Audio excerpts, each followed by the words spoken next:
What's going on, guys? Welcome back to NolanTCG, and we are back here today for another deck profile, and this time it's for Cyber Dragons. So we have opted for a blind second build for Cyber Dragons. We're focusing on a lot of board breakers. You're not going to see very many hand traps in this build. Ultimately, the goal for this version of the deck that I've built is to, I guess, combo off, try and OTK your opponent, blow like their entire board out, either kill them, or in certain situations that we'll talk about, you can break the board, set up some kind of combo yourself, and try and withstand the counter attack. But yeah, we will get to the deck profile. But of course, before we do get started, as always, please do remember to drop down below and hit that subscribe button if you are new here, because we are always happy to have new people to the channel. And let's get on into this deck profile. Before we do get started on this one, though, it is brought to you, of course, by yourplaymat.com, who got us our beautiful NolanTCG extra deck sleeves. These are available on yourplaymat.com, as well as you can get custom sleeves and custom playmats, so whatever you need for the current format. There is an affiliate link in the description down below that does get you a little bit of a discount on your order. Also, enter the code NOLAN10YP for 10% off your order. Also kicks back a little bit to the channel, so everything will be very much appreciated. If you're shopping there, you're getting custom sleeves, custom playmats down. Make sure to enter our code at checkout. But let's get on into this deck profile. Okay, so starting us off, as always, we do have the Cyber Dragon line, but it is relatively standard. So we've gone with 3 copies of Cyber Dragon himself. Of course, obvious, shouldn't need to explain that. We have 3 copies of Core, just your standard normal summon, and 3 copies of Hertz. There is a rather cute combo that we can kind of do in this deck with both Core and Hertz. It'll make sense as you see the rest of the deck, but it does facilitate some rather interesting things. Then we have 1 copy of Nashta followed up with another copy of Nashta, because we are playing 2 of it.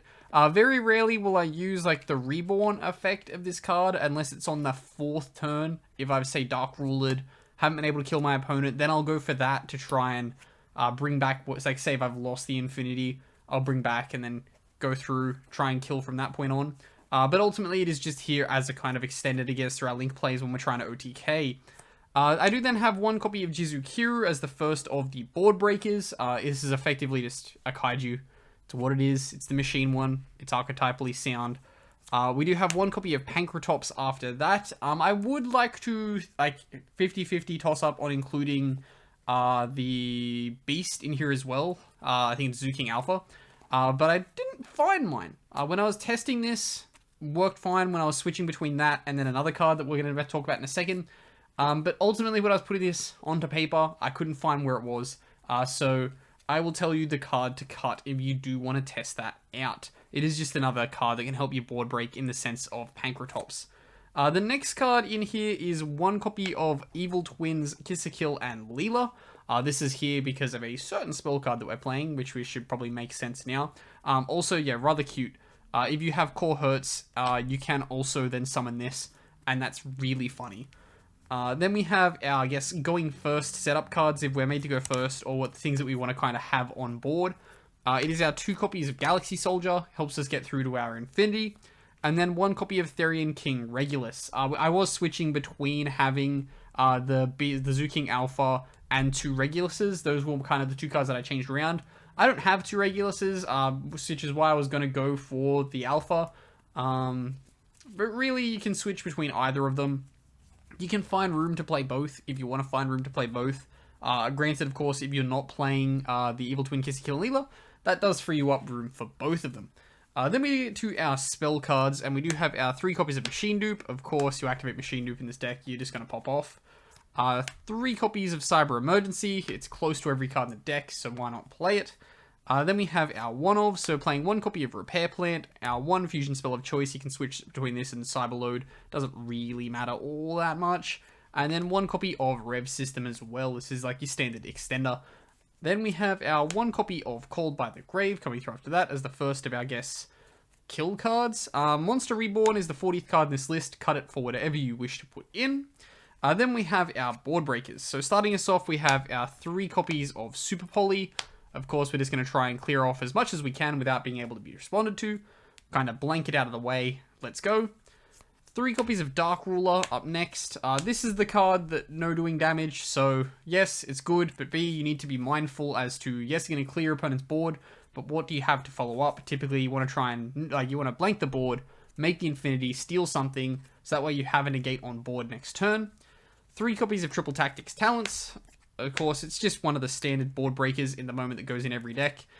Steal, draw, whatever you need. And then the last choice, 3 copies of Ultimate Slay in this deck. Very, very good. Yes, I am playing, of course, the Kill and Leela as a link target. But rather interestingly, yes, it's not once per turn. You open multiple, you can start breaking your opponent's board that way. But you can also just send the cyber stuff to the graveyard. Then that does turn on the Overload Fusion. So it's like banish from the extra deck. Banish Fusion Summon, banish Friendless from field or grave. So if you want to try and fill up with that, you can. It is, definitely something you can look at. Does come up quite a lot. Actually, if you open 2 of it, you can kind of get rid of something. Against 2 elements, you can send one of the targets that we have, or you can send a fusion. Weirdly, you can send Xyz as well if that's your choice, but that's not really the best. Okay, that then does bring us to our extra deck, and starting us off, a rather light Xyz package. So we've just got the 1 Infinity and 1 Nova. This is just the standard negate that we want to try and set up as a part of our breaking our opponent's board, just in case we need it on the follow-up. Then we have our links. So we've got 1 copy of Animar, I guess with the 1 copy of Almirage. These cards function ideally the same. You want to get one into the other in the certain play that I was talking about with the Kill and Leela. These are the 2 cards that you'll use. 1 copy of Dark the Dark Charmer for our first of our Link 2s. Standard Dark. Good right now. 1 copy of Seeger. Your standard Cyber Dragon Link 2. Then we have our Unicorn, and we have our Access Code Talker. These are the cards that we're going to be using to transition through the game, of course. Of course, we do have our last link, quite important to have for our Ultimate Slay. There's a 1 copy of Evil Twins Trouble Sunny. We're going to Ultimate Slay away something with this. Then we're going to send non-target sending the Kill and Leela. Then if your opponent has a huge board, you can go Almirage, Anima, and then effectively evenly match them. But that's more of a win more thing. But there are situations where that will come up and you will need it. Then we get through to our fusion line. We have our Chimera Tech Rampage Dragon as our fusion target of choice off the Overload. Then we have 1 Mega Fleet and 1 copy of Chimera Tech Fortress, just for slurping up certain things that come up. Ideally, you don't necessarily always need to have both of these cards. You can just cut 1 depending on your locals, and that does fit you in more super poly targets into the extra deck, so that is something you can keep in mind. If you're playing against the same people a lot, you will kind of know which one of these is good and which one of these isn't, so you can cut the other. Then for our Super Poly targets, we've got our 1 copy of Garura Residence of Life and 1 copy of Dragostapelia. These are, of course, our Fusion Poly targets. They're the ones that I've gone with, the ones that come up with the most for me in this build, so it's what I've ideally gone for. And then lastly, a card that we can send off our Ultimate Slay. It is our Entis. It gives us the double pop against 2 elements, or the double removal against 2 elements. But there are other situations where you can send other cards instead. But that does wrap us up here for the deck profile for this one. So as always, if you do have recommendations or things you would change, do make sure to comment them down below. And of course, I've been Ben from NolanTCG, and have a good afternoon, everybody.